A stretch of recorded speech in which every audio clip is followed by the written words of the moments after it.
Selamat datang di modul kedua.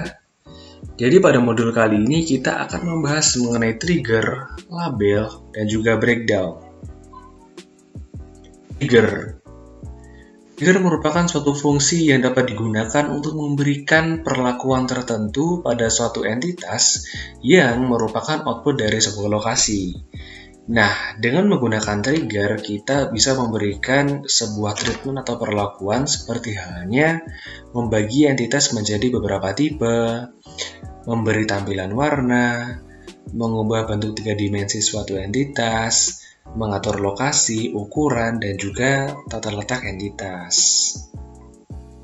Nah, sebenarnya hal yang perlu diperhatikan ketika kita menggunakan trigger adalah tampilan submenu pada trigger seperti on setup finish, on process finish, on entry, dan sebagainya itu bukanlah sebuah trigger, tetapi adalah pilihan waktu di mana trigger itu akan dijalankan pada entitas tersebut. Contohnya adalah on entry. Jadi, ketika flow item itu masuk ke dalam sebuah entitas, dalam hal ini adalah prosesor, maka akan otomatis trigger itu bakal difungsikan atau dijalankan seperti itu. Nah, kenapa sih kita menggunakan trigger? Dengan menggunakan trigger, perlakuan entitas akan menjadi lebih mudah karena dapat digunakan secara praktis tanpa melakukan coding manual. Label merupakan suatu fungsi yang dapat berguna untuk menyimpan data pada suatu objek atau flow item. Nah, contoh label sendiri adalah number label, string label, pointer label, array label, dan sebagainya. Tetapi pada modul kali ini kita hanya akan berfokus pada number label saja. Kemudian fungsi label secara detail adalah contohnya kita bisa melakukan perhitungan entitas secara khusus, kemudian kita juga bisa melakukan perhitungan biaya, kemudian kita juga bisa melakukan pengaturan pada processing time. Breakdown merupakan suatu fungsi yang dapat berguna untuk mengatur penjadwalan pada suatu entitas atau flow item. Contohnya adalah ketika pada sebuah model produksi yang terdiri dari beberapa mesin, jadi kita bisa mengatur jadwal, katakanlah mesin A akan bekerja selama beberapa jam. Nah, kemudian kita juga bisa mengatur jadwal istirahat pada masing-masing mesin tersebut, seperti itu. Nah, kemudian pada masing-masing trigger, label dan juga breakdown bakal dijelaskan lebih dalam lagi pada case yang ada di video berikutnya. Oke, baiklah. Sekarang kita akan mencoba mengaplikasikan menu trigger, label, dan juga breakdown pada model FlexSim yang bertujuan untuk mengetahui bagaimana sih sebenarnya pengaruhnya terhadap model yang akan dibuat. Jadi, pertama-tama kita akan melihat dulu nih di mana letak dari menu tersebut dalam FlexSim. Jadi, trigger, label, dan juga breakdown terletak di hampir semua jendela properties dari entitas-entitas anggota 4 grup pertama pada tab library. Yang pertama adalah fixed resource, ada travel network, ada task executor, dan juga ada conveyor. Nah, kemudian dari keempat grup tersebut kita bisa mengambil contoh dari prosesor di fixed resource dan kemudian operator di task executor.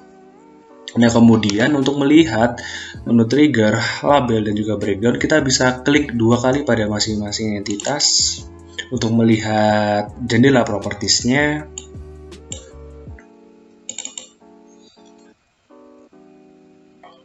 Oke, kemudian kita bisa pilih tab trigger pada masing-masing entitas.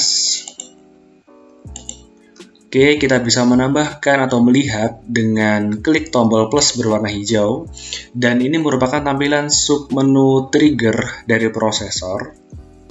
Kita bisa lihat, dan kemudian jika kita ingin membandingkan dengan operator, kita bisa melihat akan sangat jauh berbeda karena memang dari kedua entitas tersebut itu memiliki aktivitas yang berbeda sehingga triggernya pun berbeda.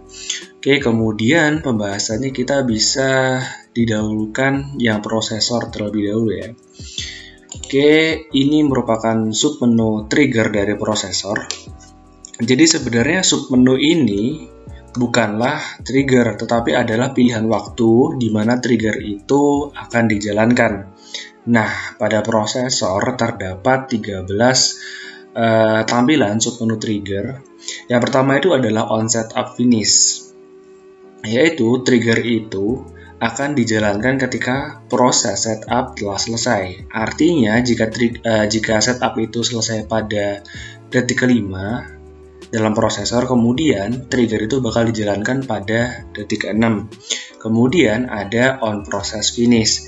Nah, yaitu trigger itu bakal berjalan ketika flow item dalam sebuah prosesor itu telah selesai dalam diproses ya. Kemudian yang ketiga itu adalah on entry. Jadi trigger itu bakal dijalankan ketika flow item itu akan atau mulai masuk ke dalam prosesor.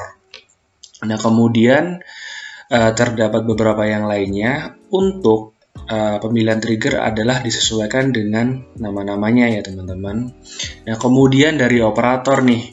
Di operator terdapat 16 pilihan waktu trigger.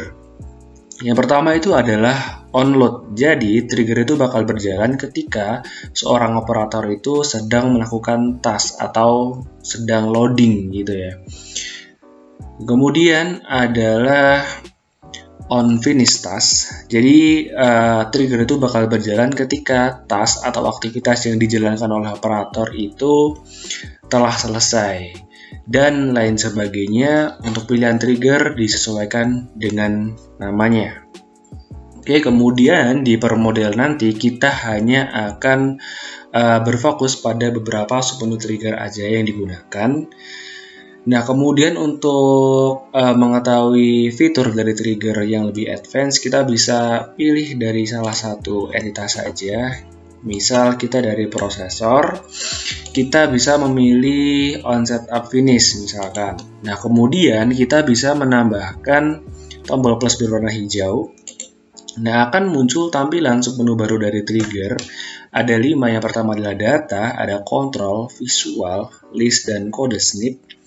Tetapi pada pembelajaran ini kita hanya akan berfokus pada trigger di data dan di visual. Jadi yang pertama adalah data.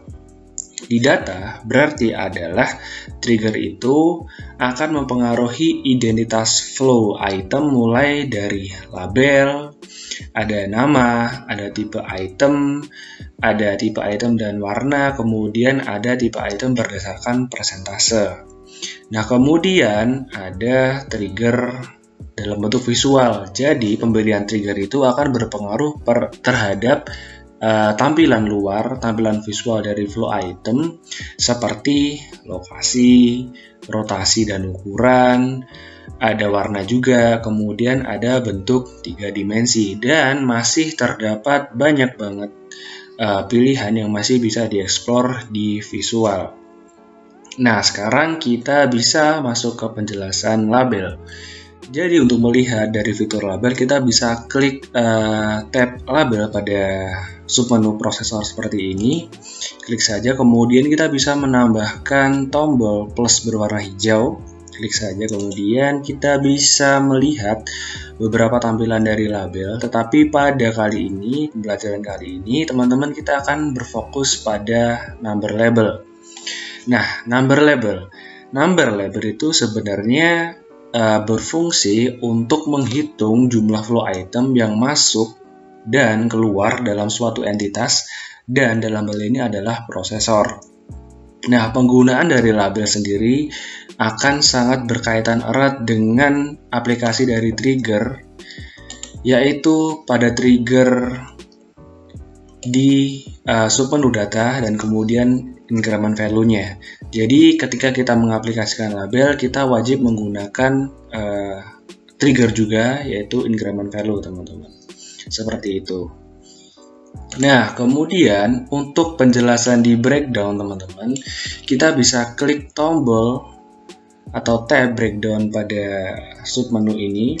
Klik saja, kemudian kita bisa memilih tombol add pada kolom di bawah ini. Kita bisa pilih add new timetable. Nah, sebenarnya breakdown itu teman-teman digunakan buat mengatur penjadwalan seperti itu. Jadi kebanyakan dari pabrik atau perusahaan yang disimulasikan digunakan buat mengatur katakanlah waktu istirahat gitu. Nah, ini terdapat 3 tampilan baru utama. Yang pertama adalah member, ada function, dan juga ada table. Nah, member digunakan untuk mengatur siapa saja atau entitas apa saja yang nanti bakal diatur untuk penjadwalannya. Nah, nanti kita bisa memilih tombol plus berwarna hijau. Kemudian kita bisa memilih entitasnya apa saja. Nah, dalam hal ini mungkin contohnya adalah kita bisa memilih prosesor dan operator. Kita bisa klik saja pada masing-masing tampilannya. Kemudian kita bisa klik select. Seperti itu. Nah, kemudian kita ke tabel karena yang function tidak terlalu berdampak pada pensimulasian. Nah, di tabel ini sendiri teman-teman digunakan buat mengatur penjadwalan dari segi jam-jamnya yang lebih detail ya. Nah, terdapat beberapa tampilan utama. Yang pertama adalah mode, di mana kita bisa mengatur modenya berupa daily, weekly, custom, dan date base-nya teman-teman. Tetapi pada pembelajaran kali ini kita biasanya atau umumnya adalah menggunakan yang daily repeat. Nah, kemudian ini terdapat tampilan hour-nya atau jam-jamnya. Ada jam 1, 2, dan sebagainya.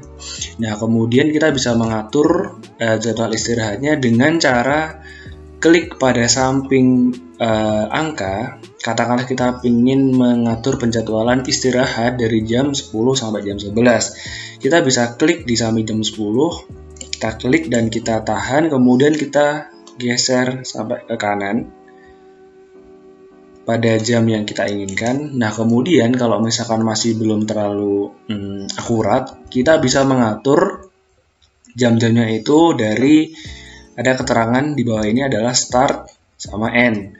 Nah, katakanlah mau jam 10 nih teman-teman. Nah, kita bisa mengatur jam 10 pas, kemudian kita bisa mengganti angka-angkanya. Kemudian di end-nya sendiri kita bisa menggantinya juga dengan pukul 11. Kita bisa ganti angka-angkanya seperti ini. Nah, kemudian nanti setelah kita mengganti start sama end-nya, otomatis di durasinya ini akan mengikuti dari start sama end-nya. Kemudian kita bisa OK. Jadi seperti itu penggunaan dari trigger, label, dan juga breakdown dalam skala yang lebih kecil.